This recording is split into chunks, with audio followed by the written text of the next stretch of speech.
চাহিদা সামাল দেওয়ার সাধ্য কোনো রাজনৈতিক দলের নাই। তেন উপায়ে নির্বাচন করে ক্ষমতায় অধিষ্ঠিত হওয়াটাই যাদের কাছে মুখ্য।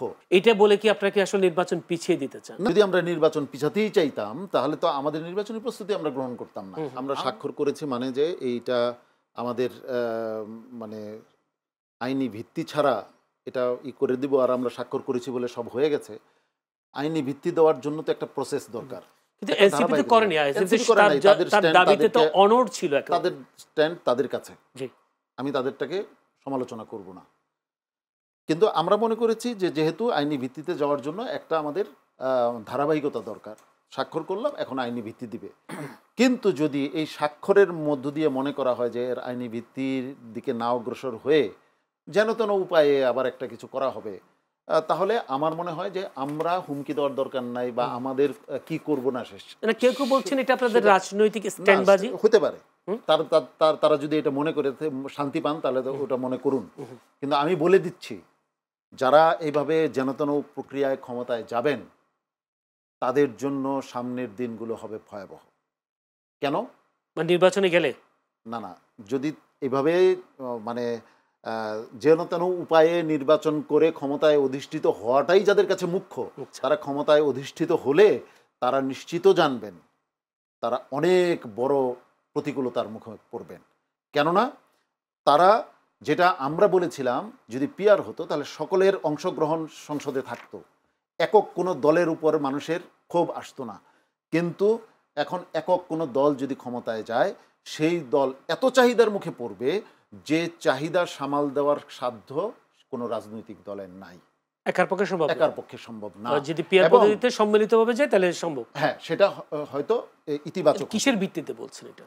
এটা আমি কেন বলছি, কারণ হলো মানুষের মধ্যে এখন একটা বাংলায় একটা প্রবাদ আছে, এক বুড়ি ঘরে শুয়ে আছে, তো পাশের ঘরের আরেক বুড়ি মারা গেছে। এখন এই কথা শুনে সে লাগাতার কাঁদে। এই বুড়িকে জিজ্ঞেস করলো, তুমি কাঁদো কেন? বললো যে আমি কাঁদি, মারা গেছে তো অন্য বুড়ি, তুমি কাঁদছো কেন? বললো যে আজরাইল তো বাড়ি চিনে গেছে। আচ্ছা, জনগণ বাড়ি চিনে ফেলেছে। আগের মতো আর কেউ একক মালিকানা, একক জায়গিরদারের মতো দেশ শাসন করবে এটার আর সুযোগ নাই। মানে গণভবন চিনে ফেলেছে, সব চিনে ফেলেছে। আচ্ছা, অতএব এখন গেলাম আর মানে এই চেয়ার, মানে ক্ষমতার চেয়ার অনেক আরামদায়ক, এখানে গেলেই মানে রাস্তার মানুষ হাজার কোটি টাকার মালিক হয়ে যায়। এই দৃশ্যই তো জনগণ দেখেছে। ইতিহাস তো বলে এরকম বিপ্লব অনেকটা বছর পরে আসে, 100 বছর বা 50 বছর পরে এই ধরনের বিপ্লবগুলো, অভ্যুত্থানগুলো আসে।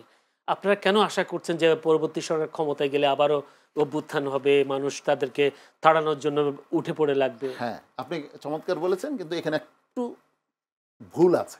ভুলটাও এই জায়গায়, গণঅভ্যুত্থান যদি সফল হয় তাহলে আরেকটা গণঅভ্যুত্থানের জন্য আপনি 100 বছর হয়তো লাগতে পারে, কারণ আবার পরিস্থিতি খারাপ হবে। কিন্তু গণঅভ্যুত্থানকে যদি ব্যর্থ করা হয় তাহলে মানুষ এর পাল্টায় 69-এর গণ আন্দোলন হয়েছিল না, ব্যর্থ হয়েছে, যার কারণে 71 হয়ে গেছে।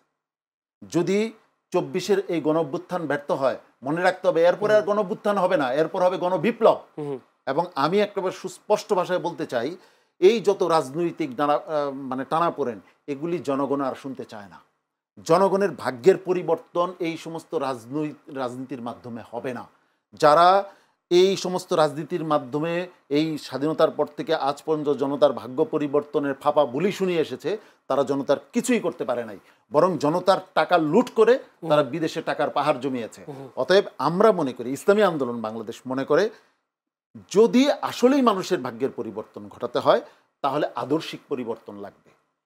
আদর্শিক পরিবর্তন ছাড়া, নীতির পরিবর্তন ছাড়া, শুধু নেতার পরিবর্তনের মধ্য দিয়ে, শুধু দলের পরিবর্তনের মধ্য দিয়ে জাতির ভাগ্য পরিবর্তন। আপনারা যেটা আশা করছেন সেটা কত বছর লাগবে আসলে সেই পরিবেশ তৈরি হতে?